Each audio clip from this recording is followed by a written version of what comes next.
عمر سجوديس علامة أيا كسورن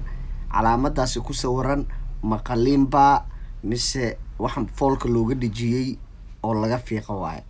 وكلا جرواي هدي قلين تهي أنا جوحن أمسنا مشاسي إن قضبة يكون دجنا لحين ناو عني أو كم موقع لحي وايو الله بأسبوع أم بحتها بالإسكده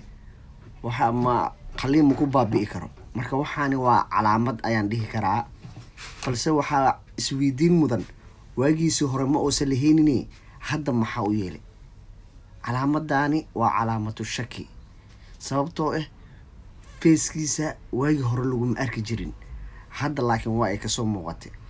ma waxa la isdhihi karaa nasiinada marka oo qaatay ayaa xoogaa wajigiisa soo buuxsamay saas darteed calaamadan ugu soo muuqatay waa iska macquul commentiga ugu la wadaaga asxaabi idinkana ra'yigiina iyo fikirkiina sida ay idin la tahay calaamadani aniga waxa u arkaa